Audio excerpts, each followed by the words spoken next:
senhores telespectadores, o nosso programa de hoje é em Óbidos. Óbidos. Eu estou a falar-lhes agora aqui na pousada do Castelo de Óbidos. É um centro conhecido de toda a gente. Acho que toda a gente vai a Óbidos. Bom, e como toda a gente vai, nós não costumamos ir. Porque o português tem um bocadinho isto, quando todos vão a gente não vai. Isso é um puro disparate. Óbidos é um dos casos exemplares do turismo português. Eu posso mesmo dizer que Óbidos é uma das joias da coroa do turismo português por muitas razões. Eu agora vou dizer só uma.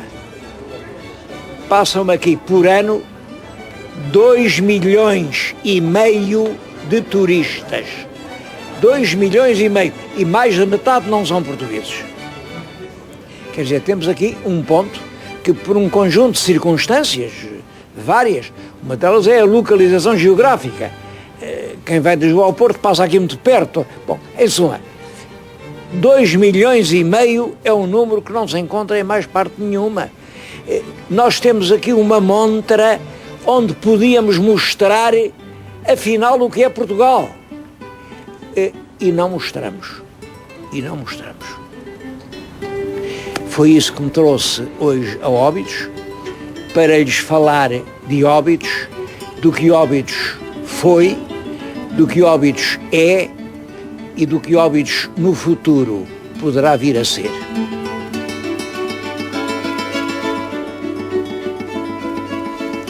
A primeira observação que eu gostava de fazer é sobre a própria palavra Óbidos. Durante muito tempo, a bem dizer, até há 30 ou 40 anos, sempre se disse que Óbidos, o topónimo Óbidos, vinha do latim Oppidum. Oppidum, em latim, quer dizer um lugar fortificado, uma fortaleza. Havia aqui uma fortaleza romana, acabou a fortaleza, mas ficou o nome, Óbidos.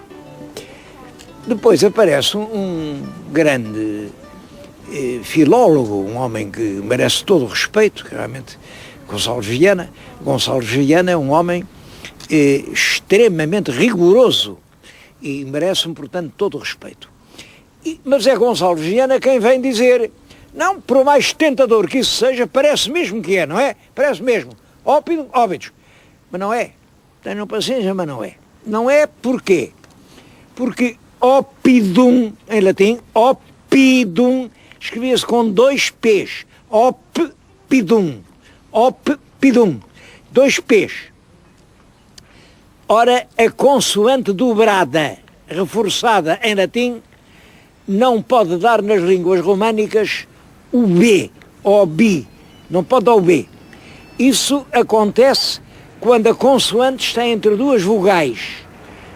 A consoante intervocálica é que OP dá OB, mas aqui não é intervocálica, são 2 P's. Portanto, tenham paciência, mas Óbidos não vem de Oppidum. Eu penso que o ilustre sábio Gonçalves Viana, e com todo o respeito que eu tenho realmente para a sua memória, se equivocou. É certo que o OP com 2 P's nas línguas românicas, concretamente no francês, no italiano, nunca deu B. No italiano, até ainda, quando a consoante é redobrada, ainda na pronúncia, as pessoas dizem a palavra redobrada. Percebem-se as 2 letras. No francês, um pouco. Em português, não. Em português, durante muito tempo, olha, até agora as reformas ortográficas da Academia, escrevia-se com 2 letras, mas, por exemplo, a gente escrevia óptimo, mas hoje escreve ótimo, porque a letra passou completamente a ser surda. E mais, só os povos românicos, derivados de Roma, é que obedeciam a essa regra de que o P quando era intervocálico é que passava a B, quando não era, não passava. Ora, aqui eu não sei se havia ou não havia povos românicos. Isto era um porto de mar, isto era um sítio onde vinham navegadores de toda a parte. Aqui era uma mescla de gente, como hoje é. Portanto, aqui não há razão nenhuma para dizer que as populações, na sua pronúncia, obedecessem às regras da fonética românica. Não. O português foi sempre um bocado, enfim, eu não queria dizer trapalhão, que é uma palavra feia, mas sempre falou assim um bocado de qualquer maneira. E dentro deste facilitarismo da pronúncia lusitana, é perfeitamente crível que os dois P's deixassem de soar, dissesse só um, e deste óbidum desse óbidos. É perfeitamente crível. São ainda visíveis aqui, muito perto do castelo, ruínas romanas. Vamos ver essas ruínas.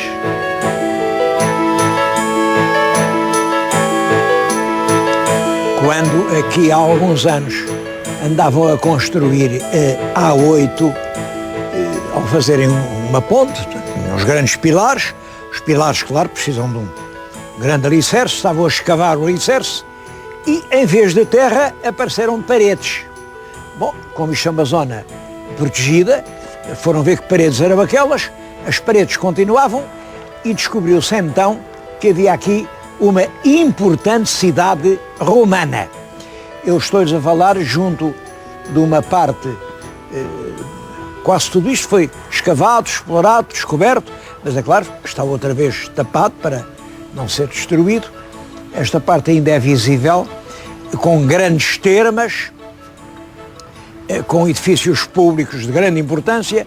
Era realmente uma cidade importante. Era a cidade de Eurobrition. Bom, uma cidade que vem dos itinerários antigos. Uma cidade portuária, porque o mar praticamente chegava aqui, mas tinha à frente 2 outeiros e num deles havia uma fortaleza. Uma fortaleza, quer dizer, havia um ópidum para impedir, naturalmente, corsários, piratas, assaltantes, chegassem aqui a Eurobrition. Eurobrition não é só isto, tem muita coisa que ver. As explorações estão apenas no início. É claro que também não podemos agora estar a deitar abaixo as autoestradas e o que construímos para mostrar o que existia há 2000 anos, mas penso que isto, a existência aqui de uma cidade romana, é que explica que na barra do mar estivesse um ópidum, e isso é que dá origem ao nome atual. Aliás, é importante compreender como era a navegação antiga. Navegava-se sempre à vista de terra e só se navegava de dia. Portanto, de noite entravam em pequenos recessos onde os navios podiam ancorar. Aqui nesta região eles entravam primeiro ali em Alfeizerão, hoje já não se chega lá, Alfeizerão, mas sabe-se que no século XVI ainda lá se fabricavam navios. Depois era São Martinho, depois este aqui de Everíssimo, esta grande planura que se vê aí, isto eram águas calmas onde os navios lançavam ferro. A seguir seria a Toguia que hoje fica diante de Peniche. Nessa altura Peniche eram ilhas, ainda ilhas. As Peniche é de península, quase ínsula, Peniche. E hoje ainda lá, ali na Toguia, 2 castelos, exatamente como estes dois, para defenderem a entrada do porto. Mais abaixo, mais para sul, fica Santa Cruz, depois fica a Ericeira, e são essas entradas, essas reentrâncias da costa, onde os navios paravam à noite, que explicam em grande parte o povoamento português. Portanto, quanto à origem de Óbidos, acho que podemos ter relativa segurança. Óbidos nasceu à volta da fortaleza, que outrora defendia a navegação até ao porto de Eurobriciano.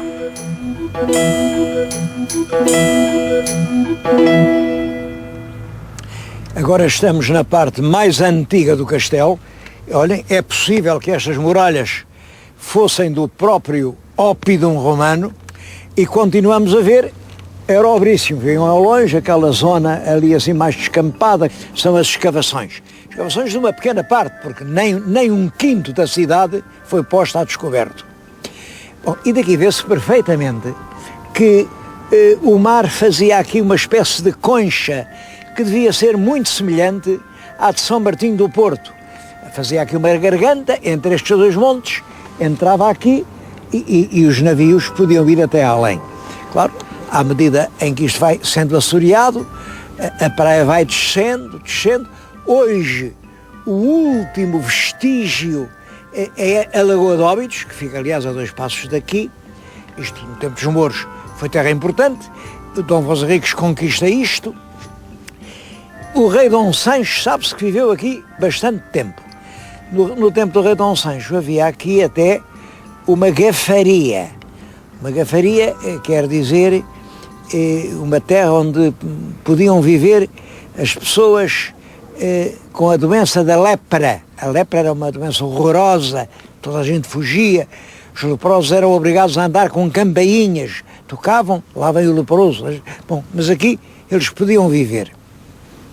Mais tarde, a rainha Santa Isabel, em vez de os deixar só viver aqui por estes buracos, fez uma casa, uma leprosaria, construída pela rainha Santa Isabel.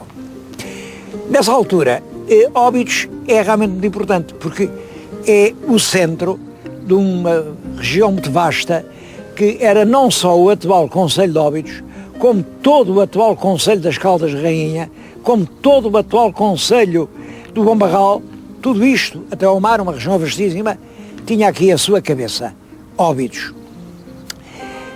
É claro que passou muitas coisas na história e eu leio, por exemplo, nos cartazes turísticos que Óbidos, naquela guerra que houve entre o rei Dom Sancho II e o irmão, o Dom Afonso, que era conde de Bolonha e que veio a ser depois o Dom Afonso III, que aqui Óbidos lealmente ficou ao lado do rei Dom Sancho e por isso é que recebeu o título de muito leal Vila de Óbidos.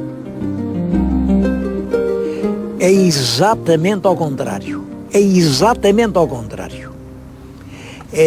A Vila de Óbidos tomou posição pelo Dom Afonso, pelo Conde de Bolonha, mas o castelo, que estava separado da vila por muralhas fortes como estas, resistiu. Apesar do castelo estar pelo rei, a vila foi lealmente servidora do bolonhês, do Dom Afonso. E é por isso que o Dom Afonso lhe dá o título de sempre leal. Nunca se viu o inimigo condecorar a vila que esteve contra ele. Quem deu o título de leal a Óbidos foi Dom Afonso III. Isso quer dizer que esteve por ele. Isto é evidente. Aliás, o texto medieval que diz é que a vila o apoiou quando ele fazia cerco ao castelo de Óbidos. Essa guerra é importante, até para perceber a história de Portugal no seu conjunto, porque é uma guerra dos castelos contra as vilas.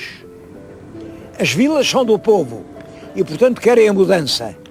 Os castelos são dos senhores e, portanto, são pelo rei que já estava. Os castelos são sempre conservadores e as vilas, essas, é que são sempre pela mudança. É um dos momentos decisivos da história portuguesa. É exatamente essa grande crise no meado do século XIII, foi de 1245 a 1248, em que o Conde de Bolonha, irmão do rei, vem, o rei é acusado de não saber governar, não fazer justiça aos povos, e todas as vilas pegam em armas pelo príncipe que vem de fora, e como sabem, o Dom Sancho foi obrigado a fugir foi-se esconder lá em Toledo e lá morreu no ano seguinte. Continua a haver livros em que se ignora essa revolução que é quase tão importante como a revolução que leva ao trono de Dom João I. O que é que faltou aqui? Faltou aqui um genial Fernão Lopes que escrevesse a história. Isto mostra o que eu já tenho dito. Às vezes em história o mais importante não é pôr o ovo, é fazer o cocorocó.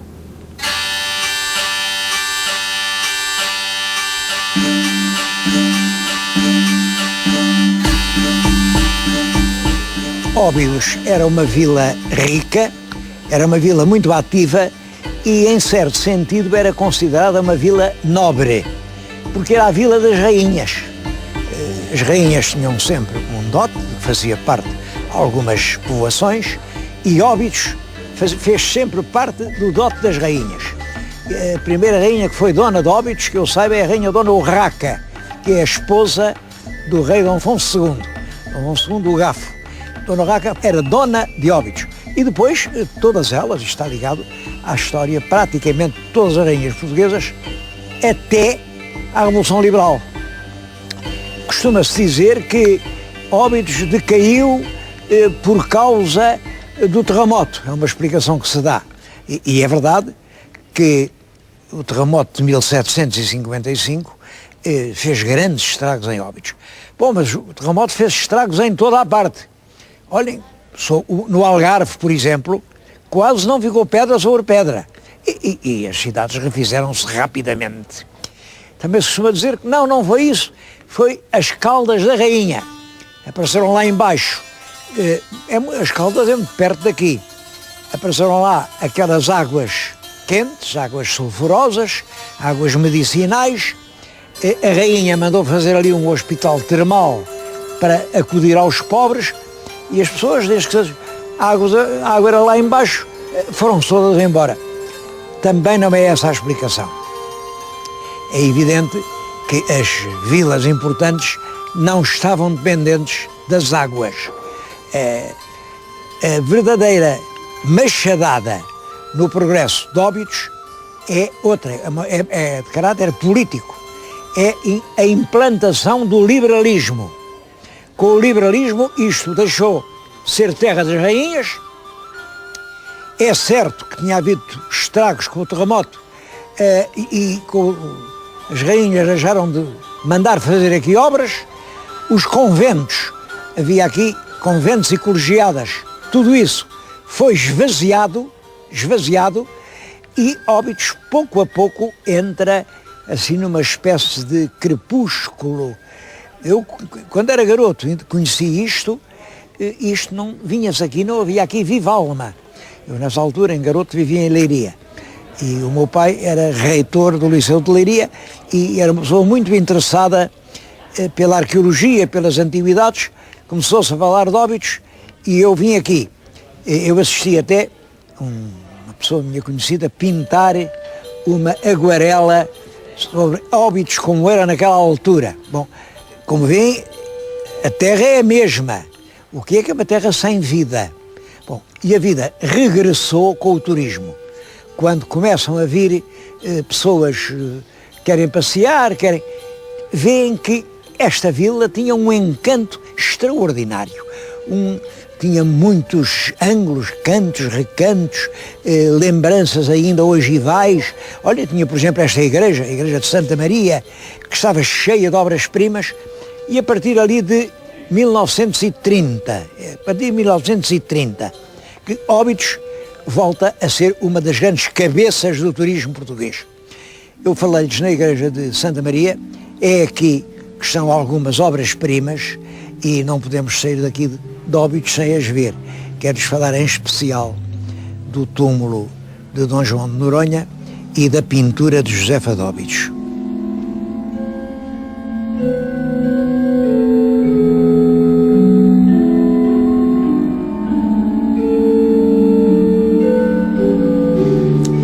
Dom João de Noronha era alcaide-mor de Óbidos. Alcaide-mor significa que era aqui a principal autoridade. Era ele quem governava Óbidos. Às vezes, em certos guias, tenho lido, chama-lhe Conde de Guigon. Não é verdade. Isso era um descendente do Conde de Guigon. O Conde de Guigon é do século XIV, casou com uma filha bastarda do nosso rei Dom Fernando, e é daí que vêm os Noronhas todos, inclusive este Dom João de Noronha. Foi a esposa quem mandou fazer o túmulo, que é uma das obras-primas da escultura da Renascença em Portugal. É atribuído a Nicolau de Chantrenne. Como veem, está uma imagem da Virgem, a Senhora do Pranto, com o filho, daquele lado está o São João Batista, e aqui uma Santa Maria Madalena que enxuga as lágrimas. Todo o conjunto é extremamente expressivo. É dos túmulos mais belos do Renascimento português.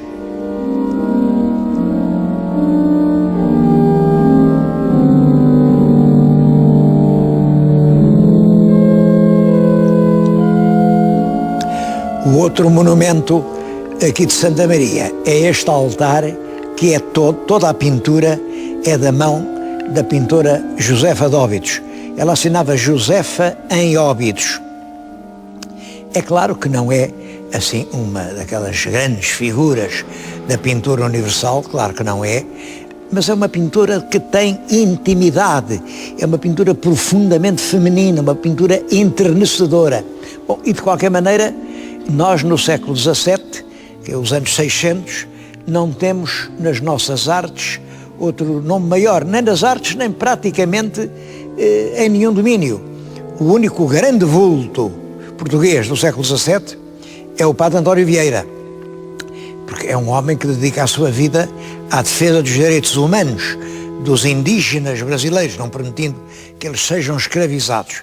Fora disso, é um século, reparem, desde 1600 até 1640, a corte não está em Portugal, o rei está em Espanha. Depois, em 1640, há a restauração, mas segue-se uma guerra de 28 anos. Até 68, todos os recursos são para dar a guerra. Quem é que pode agora gastar tempo ou dinheiro a fazer arte? Bom, depois de 68 até ao fim do século, já o Dom Pedro II, mas é um período também de privações, de dificuldades. Só no fim do século, quando aparecem no Brasil as grandes jazidas de areias auríferas e também de diamantes, nessa altura é que Portugal pode alterar completamente aquela zona de penumbra em que tinha atravessado todo o século XVII. É claro que não é aqui que estão os melhores quadros de Josefa de Óbidos. Ela era uma pintora muito produtiva, pintava rapidamente, os quadros dela eram apreciados e estão realmente um pouco dispersos por todo o país. Mas aqui em Óbidos ela fez questão de ser ela a pintar este altar.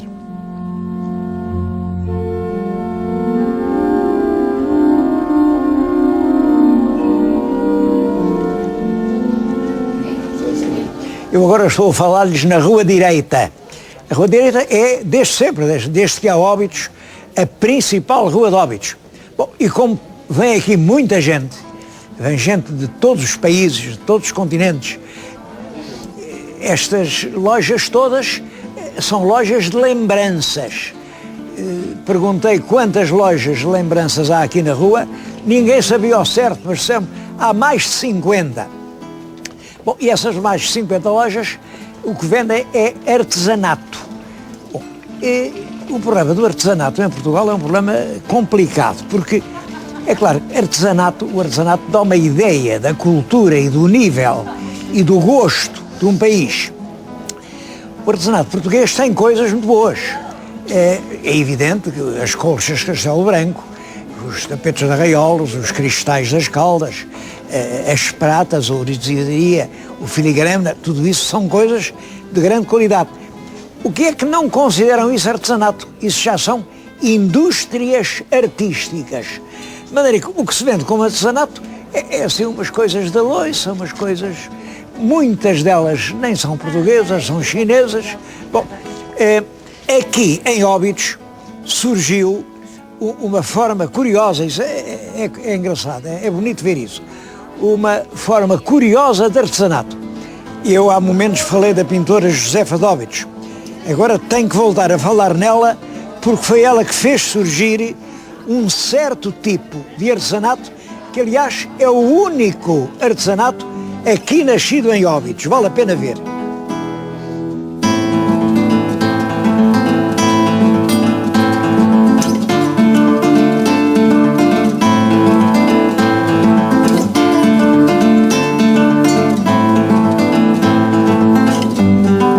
Esta gravura é uma reprodução de um pormenor de um quadro da Josefa de Óbidos. Como vêem, há aqui uma cesta com uma verga. Bom, foi este motivo que inspirou algumas artistas aqui de Óbidos a fazer peças como esta. Esta peça é uma peça cerâmica, mas nasceu da tentativa de imitar esta peça pintada. Há aqui um grupo de ceramistas que estão a trabalhar, estão a vê-las a trabalhar. Isto é que se chama a verguinha. Cada peça, claro, demora muitas horas a fazer, mas depois consegue-se realmente peças muito típicas, muito características e que só se fazem em Óbidos. Eu acho isto um excelente exemplo de criar realmente uma tradição de peças locais que sirvam de recordação da terra onde nós estivemos, porque o artesanato compra-se como recordação, como lembrança e como símbolo de um sítio onde nós estivemos e gostamos de estar. Nesse sentido, este exemplo que estas senhoras dão, acho que é um exemplo a seguir. Criaram um tipo de lembrança que lembra Óbidos, porque só em Óbidos é que se podem encontrar peças tão bonitas como esta. Repito, o artesanato serve pelo menos como lembrança de um país. Bom, e esta rua direita de Óbidos, onde todos os anos passam 2,5 milhões de pessoas, bem podia ser uma espécie de grande montra do talento português.